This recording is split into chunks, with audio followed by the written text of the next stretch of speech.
நமசிவாயம். வணக்கம், வாழ்வுடன். நான் உங்கள் ஜோதிடர் செண்பரவன் பேசுகிறேன். இன்றைக்கி இந்த பதிவு யாருக்கு அப்படின்னா, இன்றைக்கி சில சகோதரர்கள் மது பழக்கத்தினாலையும் சில உணவு பழக்கத்தினாலையும் சில சகோதரிகளோட உணவு பழக்கத்தினாலையும் சில நடைமுறை பழக்க வழக்கத்தின மாற்றங்கள்னாலையும் குழந்தை பேர் தள்ளி போகுது. அதனால் அவங்க எல்லாமே செயற்கை கருவுறுத்தல் போகிறாங்க. பணம் இருக்கிறவங்க செயற்கை கருவுறுத்தல் போகலாம், முடியாதவங்க என்ன பண்ணுவாங்க? அதேமாரி அவங்களுக்கு இல்லாதவங்களுக்கு நான் ஜோதிட ரீதியாகவும் இயற்கை மருத்துவ ரீதியாகவும் நேரடி ஆலோசனை கொடுத்துட்ருக்கிறேன். கம்பல்சரி குழந்தை பேர் தாமதமாகுது அப்படிங்கிறவங்க, அதாவது புத்திர தோஷம் இருக்கிறவங்க, இந்த குழந்தை தடை இருக்கிறவங்க, அவங்க எல்லாமே என்னை நேரில் பார்க்கலாம்.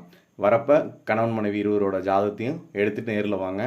இல்லைனாலும் ஓகே, ஒன்றும் பிரச்சனை இல்லை, வாங்க. கண்டிப்பாக 6 மாதத்துலேருந்து 1 வருஷம் மருந்து மாத்திரை இல்லாமல் நல்ல பழக்கவழக்கங்கள்னாலையும் அதுமாதிரி ஜோதிடத்தில் எதாவது இருந்ததுனாலும் அது நீங்கள் எளிய முறையில் உங்களுக்கு என்னென்ன பண்ணலாம் அப்படிங்கிற மாதிரி நான் சொல்லிடுவேன். கண்டிப்பாக அதை நீங்கள் செய்யலாம். கண்டிப்பாக 6 மாதம் to 1 வருஷத்தில் நல்ல ஒரு குட் நியூஸ் சொல்லுவீங்க. இயற்கை முறையில் உங்களுக்கு குழந்தை பேர் உருவாகிறதுக்கு, அதாவது இயற்கை முறையில் கருவுறுத்தல் ஆகிறதுக்கு உண்டான நல்ல ஆலோசனைகள் கண்டிப்பாக என்னால் கொடுக்க முடியும்னு நம்புகிறேன். நம்பி வாங்க. கண்டிப்பாக ஒரு நல்ல குட் நியூஸ் நீங்களும் சொல்லுவீங்க.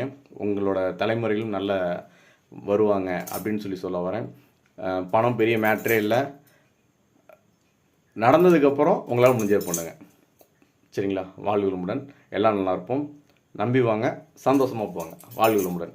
நமசிவாயம்.